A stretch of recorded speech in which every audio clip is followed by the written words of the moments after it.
that is also the universe's way of telling you right now in this moment you're in the flow. Welcome to Coffee and Cupcakes with Christy V. I'm Christy V, and I have here with me one of my favorite people of all time, Kathryn LaBarbera. Thank you for having me. You're welcome. And aside from being just a favorite person of all time of mine, she's also an incredibly wise and supportive and gifted coach. I actually attribute a lot of successful turning points in my life to you. I don't know if you know that. I think I've told you that, right? You've told me, yes. Okay, so good. Sweet, though, to hear. Okay, that's right. You tell me enough. Speaking of coaching through business things, I actually I have a new business venture happening right now, which is very exciting and it's going very well. But there were some frustrations that were coming up throughout the process and Welcome to owning your own business. Right, exactly. Welcome to life. I know, right? It's like not just owning your own business. Right. But especially there are specific frustrations that come with owning your own business and going into partnership with other people. And I was thinking of something that I know we've talked about before and that you, I think really kind of enlightened me to. I didn't realize this before, that there's kind of two ways to go through life. One is where you are trying to force things into existence, force things to happen a certain way. And the other is where you are in the flow of life and are just sort of rolling with the punches. And the fact is that when you're in that flow, you end up in a better place than you might have ended up if you would have gotten the outcome that you were trying to force. Does that make sense? Yeah, I think sometimes when you plan, especially in business, but it can be other things too, but especially in business, is you can say, okay, great, if I can get to here, and you don't realize that if you went slightly this way, how much grander everything would be because you can't see it as you're going to it. Right. And sometimes life will take you there, or circumstances or opportunities will take you there. One of the best things I believe in, especially in business, is there's no challenges, only opportunities. Okay. That's a really good way to look at it. Look at it. So if you see the world that everything that comes to you is a challenge, how are you going to see the world? Sucky. That's a great word. Sucky. Yeah. Right? Negative, hard, Yes. Yeah. So that's how you see the world. If you see the world that everything coming to you is an opportunity, even if it's a really challenging client, or it's you have an opportunity, there's something where you can do, but you would have to make a huge investment. And some people might say, okay, that's just too challenging for me, and would ignore it. But yet, if it's coming to you, you actually get to make the decision to do it or not. And then if you do it, it might take you in a completely different way. And I think that that's the key too. And one of the things that I know personally, I find this difficult, you might find this difficult as well, is that we're kind of trained to, eye on the prize and then go after it. And I even think, I'm a Sagittarius and my sign is well, it's half man, half horse. That's just awful. But it's the archer, right? So, better than half man, half horse. Well, it is. It's half man, half horse, and he's an archer. And that's what I am. So... it's even one of the things that is said about my sign is that we're very much like, eye on the prize, shoot for your mark, aim and shoot and go after what you want, right? And so it is an idea of having blinders on, not being able to see the thing that's, 5 degrees out of, your range of vision. And we get trained into that's the way we're supposed to go through life. I totally agree with that. And it makes me just crazy sometimes because I feel like I personally experience a lot of frustration in my life. But like I said, there's two ways to go about life. Okay. And no matter which way you choose, whether you see challenges or you see the opportunities, it is your story. So you can make up the background story. So you can say, your story could be, life is hard, life is difficult, life is frustrating, life poses a lot of problems. And that could be your story. And when that's your story, that's what you see, and that's what is created. Okay. And if you say the other one, where your story is, life is easy. Life comes, with a lot of opportunities. Right. Everything's positive. Right. Everything's going to be okay. That's what you're going to see. So by me even just saying right now that I experience a lot of frustration, is that part of me creating that story of... What you tell me. I feel like I'm being tested right now. You tell me, is that part of your story? Is that just a blip in a moment? Oh, I think it's a much smaller part of my story than it used to be. I think it's more of a blip in a moment. Yeah. But let me tell you where people get frustrated. Okay. That's what I find all the time. Okay, so here we're going to go back to caveman time. Okay. Which is so exciting. So exciting. I'm rewinding back. Okay, so when we were cavemen and cave women and all this kind of stuff, we were in times. Survival mode, and that was every day. So we're basically animals, right. And so let's look at a similar animal. Let's look at a deer. So a deer is out in a meadow, eating grass, lovely sunshine. There's flowers everywhere. It's just beautiful breeze, and they hear something. Mm-hmm. Okay, so they hear a twig break out in the trees. What do? They get on alert. Yeah. They get on alert and they turn to see if it's anything dangerous. So usually a deer has ears. Mm-hmm. It'll turn its ears towards the thing. Usually they have ears. Yeah, but ears like this. Okay, so the ear. That's good. I like it because without the visual, Kathryn, I couldn't remember what a deer looked like. But now you did that. So funny. Yes. I use my hands a lot. They hold their breath. Really? And what they do is... I didn't know that. Is that for real? Yeah, they hold their breath. And so what they do when they hold their breath is they're making themselves quiet so they can hear what the potential danger is. I didn't know. I didn't know. An animal holding its breath signals danger. Huh. So as people, we still are animals too. So we have this reptilian part of our brain. We do, yes. Okay. And so when we hold our breath, it signals danger. So let's say someone's... a client or a potential client or someone is yelling at you and you don't like when people have that kind of aggression. Right. And you sit there and you're trying to make yourself, some people do like as small as possible. So you just go, right. You hold your breath and that signals to your brain. So the animal part takes over. There is danger. And now your subconscious starts associating danger with that particular person or that particular scenario. Now, a question, if that scenario happened on a repetitive basis, would that kind of over time train you to see that even when it wasn't happening? I'm sorry, I'm not explaining that quite right, but would it train you to start to believe that every confrontation was a dangerous one, even though not all confrontation is bad? Correct. So maybe that makes a lot of sense. Yeah, maybe that one particular person said something and you hear it again from someone else and they're not even down the road. That person's not even down the road as bad as what that other person was, but you're like, is this danger? So it sets off like a little alert almost. Yeah. When you have danger, your body sends all kind of hormones into your bloodstream. Right. You get all kinds of stuff going on. So here's the trick. Okay. Deep breathing. Oh, okay. Notice when you stop breathing and start taking deep breaths. So when you take deep cleansing breaths, it grounds you. And you can find you're not so emotional up here. You start getting calm. Right. Except what about whenever you're in a confrontation with someone and then they start breathing, then I'm going to be like, danger. Well, it's their danger. You don't care about it because you're not feeling danger. I'm just picturing someone with the crazy eyes doing the deep breathing. Mm-hmm. Yes, Kathryn. Okay. Sorry, I can't help it. I know you can't help it. Yeah. But that's one thing is deep breathing. So, when they always say count to 10? Yeah.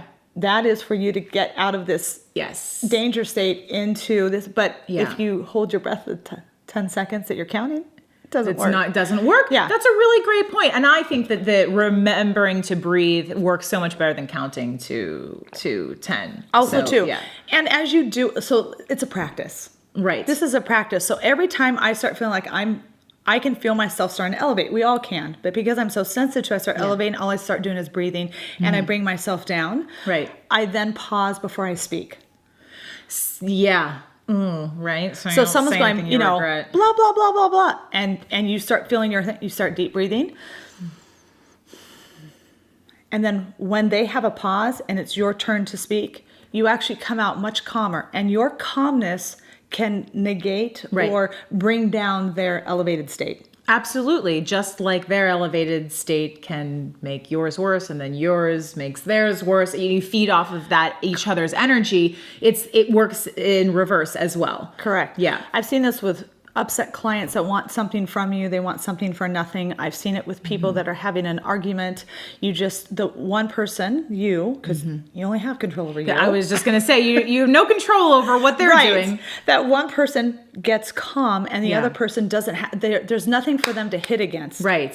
So Yeah, and there's nothing for them to feed off of either. So, because I feel like there are some people that are a little bit confrontational because they like get something from it. It's almost like they get something out of your fear and frustration, which is a very much like a animalistic kind of thing. There are people that feed off of that. well, let me ask you a question. Oh, okay. Did you like how she did that? Well, let me ask you something, Melissa. What do you think their viewpoint on life is? Do you think that they see positive or do you think they see negative? I think they look for negative. Right. That is And they don't just find it wherever they go, they create it. Yeah. Yeah. So their personal story is that people are out to get me. I have to argue Yes. for everything, and they create it. And then they are that person. They're the person that's out to get other people because they're thinking, well, I'm going to do it first before someone does it to me. Right. And so whenever I run across someone like that, I just send them lots of love, and I Right. just say, I'm very happy that I'm not like them, that I'm me. I'm so happy I'm not you, you poor, pitiful, awful soul. Not in that way. I totally get how That's I what I said said. that. Yes, I totally get how I said that. You didn't say it that way. I interpreted it that way. Good. It's like, I'm glad I don't have that viewpoint. I know. Because I I don't have that viewpoint either, but it sounds funny. So I do these things to entertain myself and to entertain you. And I am To entertained. entertain you. So now on the flip side, I want to talk a little bit about what it feels like to be in the flow of things. Because I like where the conversation went about frustration. I didn't even think we were going to talk about that, but it's like totally applicable. Everyone understands that. Breathing. Breathing. Let's just remember breathing and shut your trap. Shut your pie hole. Yes, yes. But I know that there have been times in my life, and I think everyone has these moments, whether you've been able to identify it or not, as being in the flow of things, where things are just like seamless and easy. And it doesn't mean you're not working hard for things. It doesn't mean that there aren't challenges or opportunities, as we know that we can call them. It doesn't mean that those things don't exist, but the experience is so much more, and I don't even know how to explain it. It's just happier and more peaceful, and you're kind of like okay with everything that comes your way. How do we live in that state? By the way, these cupcakes are really good. They're really good, right? Really good. I'm like eating the cup. I'm like, oh, I would devour it. I know. In a second. I don't know what the icing is made out of. It's but like light and it's made out of angels.